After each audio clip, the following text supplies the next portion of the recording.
केले ती आता काय काय ही काय आम्रखंड आहे ही खाऊन बघू आहे बघ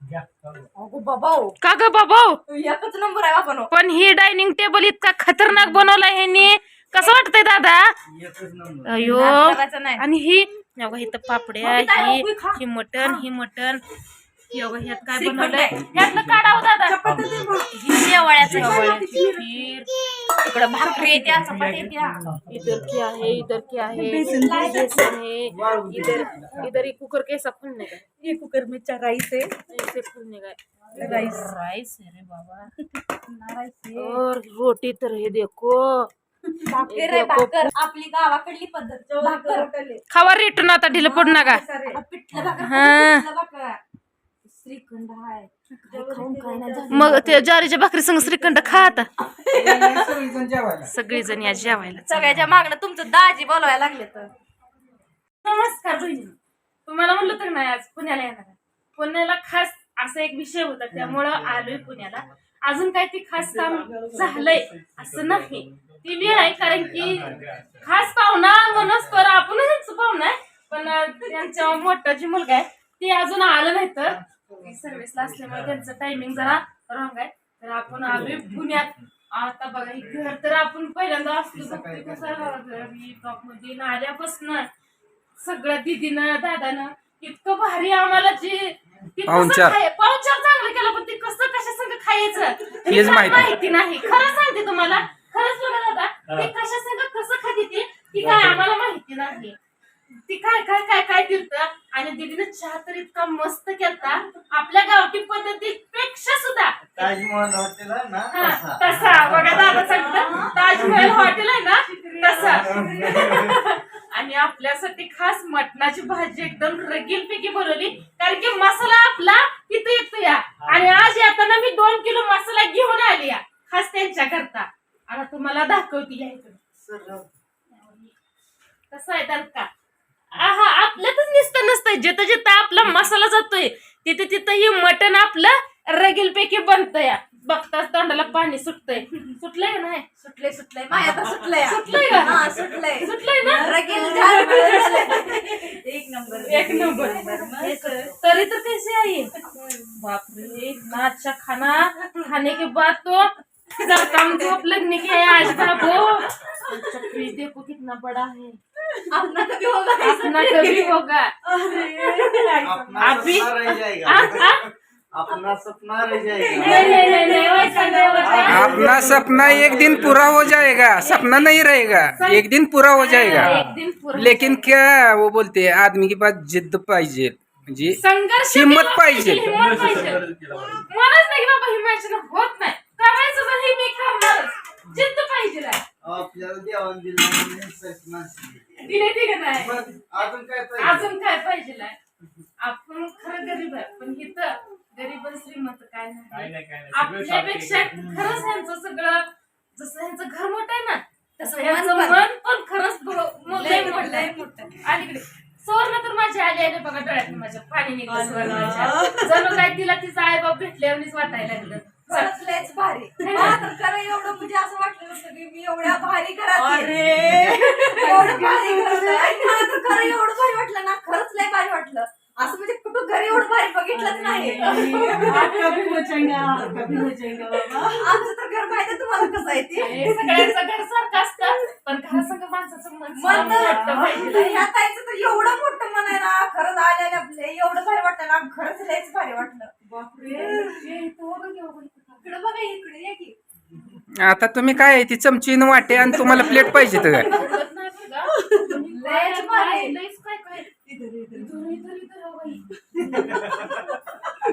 कशा झुरमुळे त्या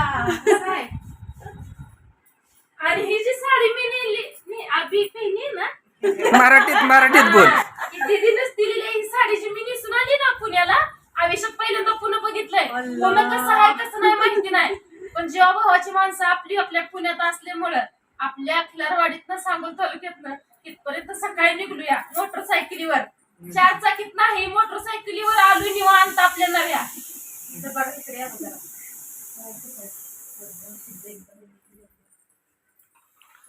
आणि असंच आपल्याला लाल कलर मध्ये दीदीनं पडदं पाठवलेलं आहे इथं एकदम छान आहे इकडे इकडे बघा. किती जशी दीदी सुंदर आहे ना तसं दीदीने सुद्धा त्यांचं घर एकदम सुंदर बनवलंय. आल्यापासून चहा केला, नाश्ता, ती काय काय बघ. तुम्हाला तर माहित आहे की मला एक माहिती नाही. ती म्हणते ती ना खेड्याचं येड अरे, शिटीत नाही, त्यामुळे नाही. काय कळलं. आपण कसं बहिणीनं जरा मी आज आनंदी झाली त्यामुळे जरा भाऊक झाली. एखादा जर शब्द माझ्याकडून चुकला तर मला क्षमा माफी असावी. आल्या माझी दीदी म्हणली की लक्ष्मी असल्यासारखं दिसायला लागली दीदी. आज एक लक्ष्मी असले जे शब्द त्यांच्या तोंडातून आला ना खरं भारी वाटलं. ती आपल्यासाठी आपल्यावर एवढं प्रेम एवढं माया. आजकाल खरं आहे पैशाला किंमत आहे माणसाला.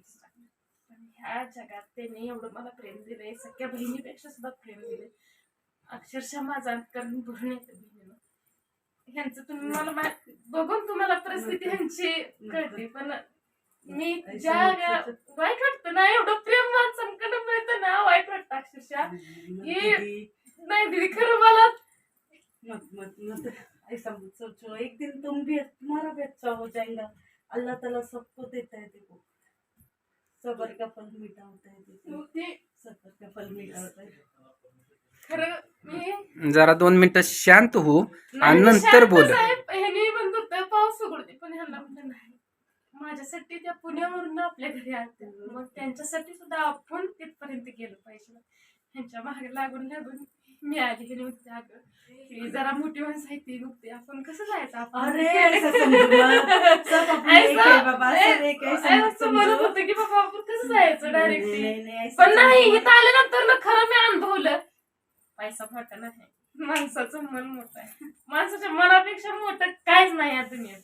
आणि आज दीदीने दाखवून दिलं. सगळं स्वयंपाक आम्ही असतो आल्या निघल्यापासून फोन त्यांचा चालू आहे. इथपर्यंत पोहोचेपर्यंत त्यांचा फोन चालू आहे. आल्या आम्हाला पाणी चहा आमच्या संग बसणं फ्रेश व्हा बरंच काय असं दीदीने अहो चहा संग केक पाव मोठं मोठं पाव सोनाली चिप्स सोनावती आणि ते दुसरं काय अजून तसलं क्रीम रोल. आपल्याला मनाला पण माहित नाही, नाही, पण पण कशासोबत खायचं ते काय वरनं हळूच चिमटे घेऊन विचारते हे कसं खायचं. काय माहित पण नाही कसं काय. खरंच एवढं म्हणजे असं खरं मला सुद्धा वाटलं नव्हतं. आपण असलं म्हणजे पुण्याला येईन एवढं म्हणजे एवढी माणूस माझं खर्च झालं लयच झालं. आपल्या घरातल्या सारखी येते बरं का लयच भारी वाटलं. ह्यांची वॉशिंग मशीन मी बघितली दीदीची त्या तुम्हाला दाखवली बघत असली. बर मग कपडे आणली का धुवायला येताना? तुम्हाला धुती आता मी त्यात बसीन का? हा? असतं. बघा दीदी किती सुंदर आहे. कसं आहे? चांगला आहे चांगला आहे. अच्छा, हे इकडे एक बेडरूम आहे. त्यांची बेडरूम आहे इथं. म्हणजे असं सिटी आपल्या खेड्यापिड्यात काय आपली बेडरूम पण तीच हॉल पण तीच किचन पण तीच सगळं एकच. आपलं एकाच घरात सगळं. सगळं एकाच घरात आहे. तुम्हाला मी दिसते नाही मला तो दिसत नाही मीच दिसतोय त्यात. लय खरंच दीदीचं एवढं खरंच घर मस्त आहे. लयच भारी आहे. आपलं स्वप्न आहे असं कधी व्हायचं आपलं. अगं, त्यांचं ती बाथरूम आहे ती कसं बाथरूम आहे हम्म. ती कसं कुठं दाबायचं आणि पाणी कुठं नेलं काहीच कळलं आम्हाला. मग काय करायचं ती चावी असली मोडून हातात घ्यायची म्हणजे पाणी येतंय. काय आहे? इसी त्याला इसी म्हणते. बर इसी आहे ही. मग त्यात गरम होतंय शिजतंय. आणि शिजत नाही व थंड आहे तिथं थंड आहे. आय बाथरूम कसं आहे बघितलं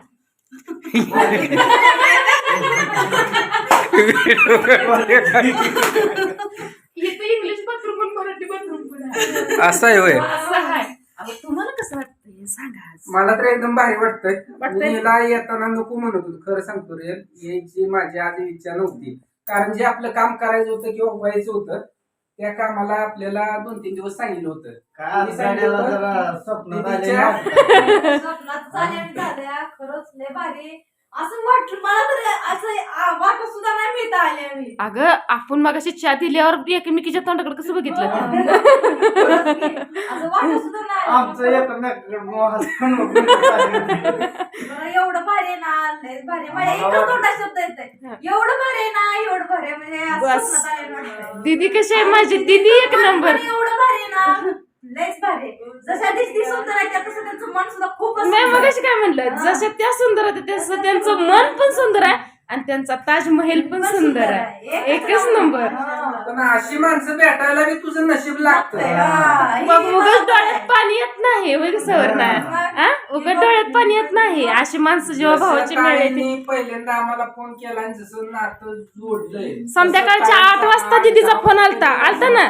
लाईट नव्हती. दीदीनं व्हिडिओ कॉल केला. दीदीनं पहिल्यापर्यंत म्हणल्या की मला दीदी तुमचा चेहरा बघायचा. लाईट नव्हती. तसाच दीदीला कसा दिसला व्हिडिओ कॉल मध्ये कोणाच ठाऊक चेहरा. तेव्हापासून जे आम्ही फोनवर एकमेकीला बोलतोय, एकमेकीचं दुःख, एकमेकीचं सुख दुःख सगळं काय असेल ते आम्ही एकमेकीला शेअर केलं. आणि मी आज सांगते, जर माझी ह्या दुनियात जर बहीण असेल तर ती शेअर हे सगळं माझ्या ह्या बहिणीला मोठ्या. माझ्यापेक्षा मी आहे की तुझी पण आपल्या दोघीची मोठी बहीण. आता मेन विषय सांगायचा राहिला. मी यायला हिला का नको म्हणलं होतं. भला आपली किती नाती असली, किती फॉलोअर्स असली, तर एखाद्या घरी जाणं आपलं चुकतंय किंवा गेल्यावर आपला तिथं आपण गावाकडली माणसं आपलं राहणं धोबडी आलं. शहर सिटी मध्ये धोबडी माणसं पोरगी कुठे गेली बघ. त्यामुळे मी याला म्हणायचो. पण इथं आल्यापासून आपल्या शहर सिटीचं आणि खेड्याचं असा फरक काय राहिला नाही. कायच नाही. माणसात फरक आहे. कारण यांची मन एवढी मोठी आहे की त्या मनात आपण सामावून गेलो. आपल्या घरी असल्यागत तिथं आपल्याला वाटायला लागले. आपली तोंड दिसते ती फरशीत अशी फरशी आहे ह्यांची. खरं सांगा सुवर्णा एकच नंबर, खरंच लयच भारी माया तोडत आहे. कशात आम्हाला जाते? तर एकच स्वप्न नंबर आले आले. वाटतंय होय. असं कुठं आम्ही पण यायला आम्हाला खरं तर तुमच्यामुळे इथे यायला भेटले. आता फक्त एक विषय राहिला की काशेगावची जोड त्यांना चला म्हणलं होतं, पण त्यांच्या मुलीचं ऍडमिशन टाकायचं होतं. त्यामुळे ती म्हणजे आम्हाला येतात नाही. पण पुढच्या ट्रिपला नक्की त्यांना आणायचं. आमची थोरली जोड राहिली महाग आणि त्यापेक्षा थोरली जोड एक राहिली या मंगळवेड्याला. त्यांना पण आणायचं परत. सगळेजण यायचं गणपतीच्या टायमिंगला येऊन. दीदीला एक सरप्राईज असं बिगर सांगता सरप्राईज दीदीला एकदम असं काहीतरी दीदीला द्यायचं. दीदी ते बघून शिना त्याच्याकडे बघितलं दीदीला ध्यान झालं पाहिजे आपल्या सगळ्यांचं. असं काहीतरी गिफ्ट द्यायचं दीदीला मोठं. तर बहिणीनं चला आता जेवणाचं ताट दीदी कसं करते ती पण दाखवते तुम्हाला.